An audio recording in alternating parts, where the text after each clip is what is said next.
And a good Wednesday morning, Birds fans. Thanks for getting in here on Birds 365.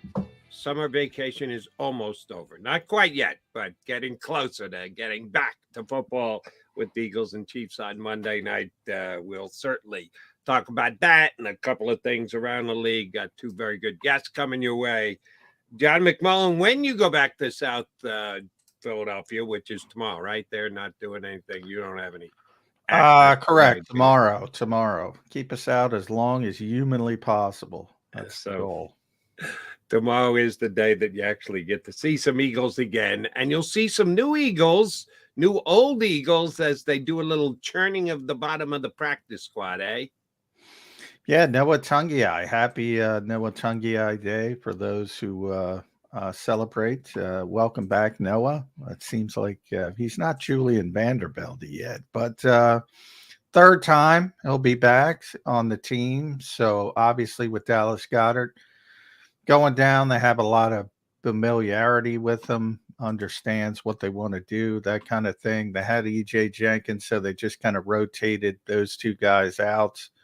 Feel more comfortable, obviously, with Noah. And that's understandable. But I don't know if it's going to, be relevant unless there's another injury.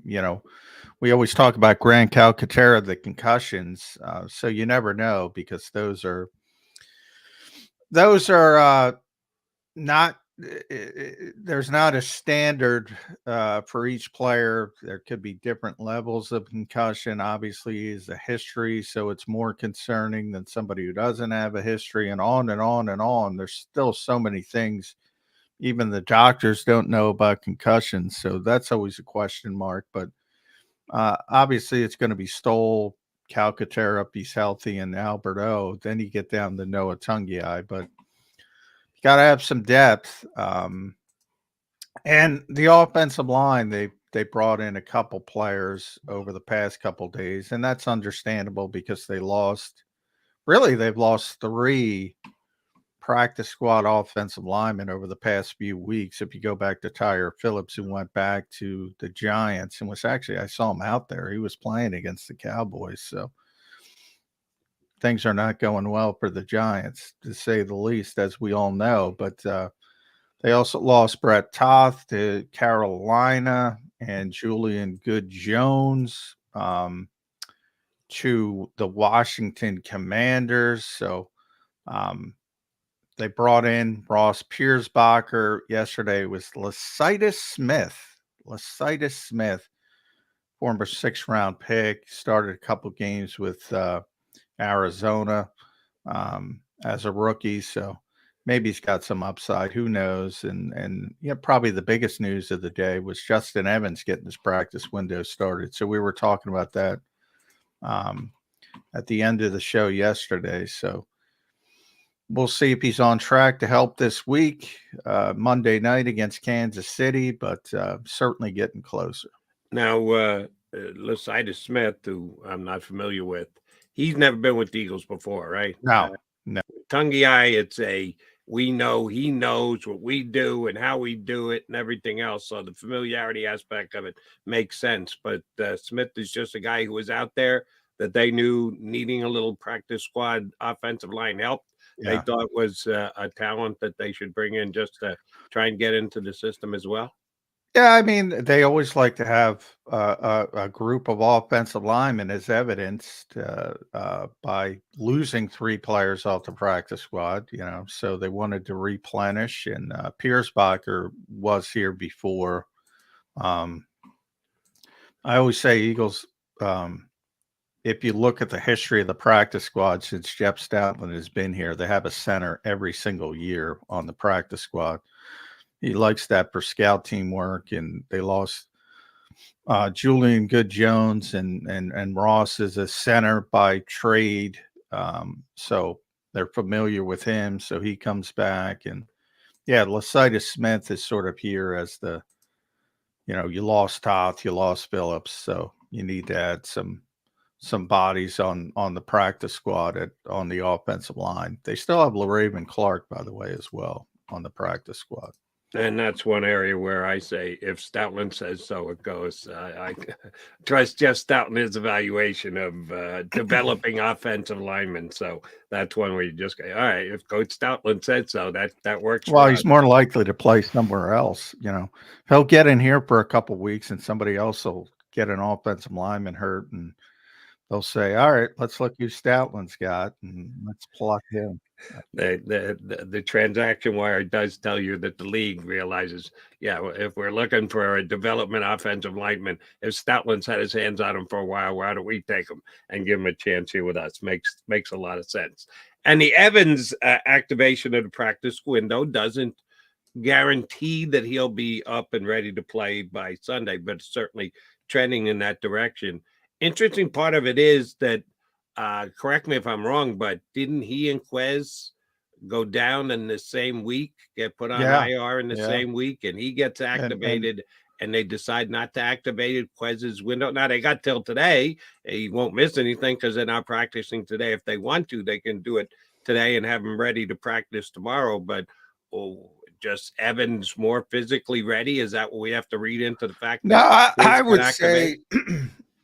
just by judging, Quez has been out there a little bit more than Justin Evans, working on side field stretching. Um, I just noticed Justin late in the week before the bye finally getting out there. Um, Quez has been out there for a little bit. No, I think it's an indication where, um, Nick Sirianni keeps talking about he'll be back, but I think they're waiting for an injury.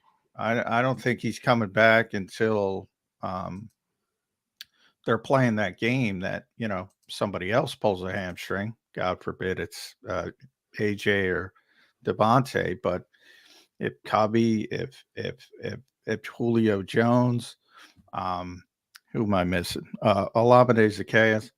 If they, tweak something, then Quez will be back. I think until that point, I think they're going to play the game and leave him on injured reserve and wait, as a security precaution. Break glass in case of emergency. I think that's pretty clear by them not starting the window like they did with Yeah, Justin. but what does it cost to start the window? It doesn't, except it ends. Right, So, you got 3 weeks. if there's 3 weeks and everybody's healthy and you get somebody injured on the 4th week, well, you got to make a decision before you want to make a decision. So by this, you can kind of play the game and keep extending it, keep extending it. Maybe for the entire season if everybody stays healthy. So the speed threat that was or is, or Nick Sirianni likes to portray, of Quez opening things up for the other Eagle wide receivers, going to be tough to restate that narrative if they're just waiting and waiting and waiting and waiting till Well, they somebody picked gets up hurt. Julio Jones, so I mean that's the change. If Julio wasn't here, they would have started his window, and he'd be back on the team, and you'd be criticizing him in a different way. But they got Julio Jones. So one of the issues with back, I talk about it all the time at certain positions, and wide receiver is one of them. If you're not going to be one of the main guys, you got to help on special teams. And Quez is not a good special teams player. He is not a good cover guy. He is not a good kick returner. I can't believe how long the Eagles kept trotting him out there as a kick returner.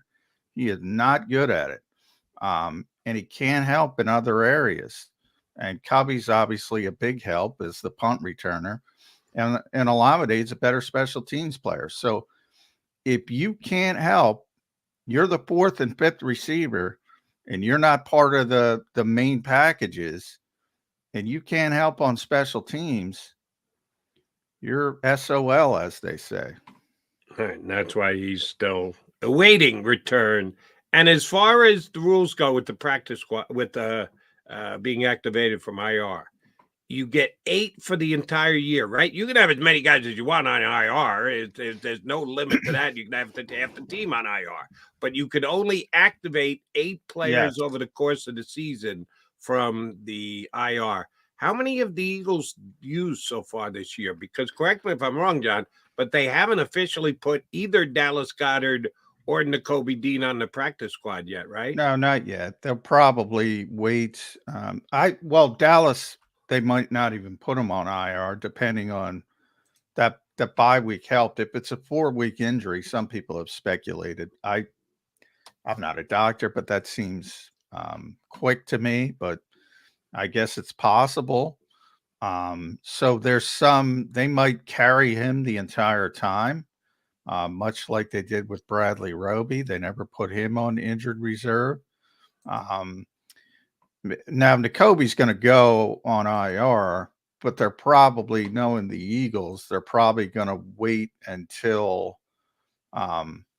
it's a Monday night game, so it gets kicked back probably Monday afternoon, and then swap him out for Cam Jurgens, who they technically haven't activated yet, and that's his spot. But yeah, Dallas. We don't know officially if Dallas is going to be on injured reserve yet. We'll see. Again, if he's going to miss, if the doctors say he's going to miss 4 games, they probably want to go that route at some point. And Nakobe, it's obvious he's going to miss more than 4 games. So that's going to be the Cam Jurgens move when they decide to make it, which, knowing the Eagles, will be as late as humanly possible. Right. You wait as long as you can just to give yourself as much flexibility as you can. But if Evans does come back this week, that only strengthens the defense. I'm not putting Justin Evans in the cure all wounds category, but he's a legitimate guy who's played both safety and slot corner in the National Football League, and the Eagles have been trying to put guys into that position that really have no experience in the NFL for it. And he's one of those out of sight, out of mind guys for me, John. And that's shame on me because he was the starting safety when the season started. And we now kind of forget about the fact that because they've run so many other guys into that position, trying to fill the slot corner spot, that you just lose track of certain guys. And I'll be honest, I think Justin Evans is one of those guys for me. Off the top of your head, how would you say, grade, however you want to define it, describe it, Justin Evans' play? Mostly it's been at safety. He hasn't done much corner stuff. And if they would use him, with the fact that they went out and got starting safety via trade and Reed Blankenship, if those 2 guys stay healthy, the Eagles don't rotate that position. So he's not getting on the field as safety. If he is, it's going to be in the slot. How would you say just played overall, and how do you think that plays if Bradley Roby either comes back or isn't ready to come back, or comes back and gets re-injured? How do you think Evans would project as a slot corner off the way that he's played so far this year? Well, that's tough because he hasn't played slot corner at all. I thought he was playing. You can get in line for that one. Every other Eagle that's never played slot corner before has been asked to play slot corner. He did it in New Orleans a lot last season. So he's done it in the past. And again, when I say he hasn't played slot, he hasn't, there's so many empty sets. Obviously, as a safety, he goes in the near the box at certain times. But I thought he was pretty good, pretty solid as the starting safety. I think, if they didn't make the trade for Kevin Byard, this would be a big deal, to get him back. But would I rather have him out there than Sidney Brown and Eli Ricks? Yes, in the slot. Would I rather have him out there besides Bradley Roby? No. So it's kind of, it gives him depth. It gives him another body before you have to get down. You don't want to get down to Sidney and Eli, especially in the slot again. You don't want to do it. So now you can move Eli Ricks. Now he's surpassed Josh Jobe. He's the top backup outside to Slay and Bradbury. And Sidney Brown can, go back to being a special teams player, and which he's been very good. I should mention him as well. with Josh Jobe and Calais Ringo when I talk about special teams. And he gets to learn. It's not the worst thing in the world.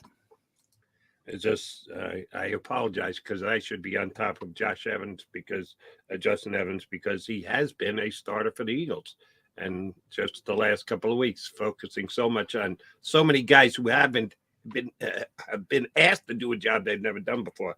I forgot that Evans is a guy who is an option at slot corner because. Yeah, I know. I'm a little skeptical about Bradley Roby. I know he played well in the 2 games he played. One, he played a half against the Rams. The other, he played about a half against the Jets before he got hurt again. He's got all of 50-some-odd snaps. And I know he's done it for his career, and you certainly take that into evaluation. But he hasn't done all that much in Eagle Green just yet. So we'll see if he just steps right in and can pick up where he left off playing in that Ram game, which was pretty darn good. He's McMullen. I'm McDonald. You got Mac and Mac here on Birds 365. Our first guest of the day, we're heading down the shore. That would be our buddy Mike Gill from the Sports Bash on 97.3 ESPN down the shore. The question is, what T-shirt will Gill be wearing today? He's getting people he's getting requests now. He told me. Yeah. So I have heard. So the big reveal of Mike Gill's T-shirt coming up next here on Birds 365.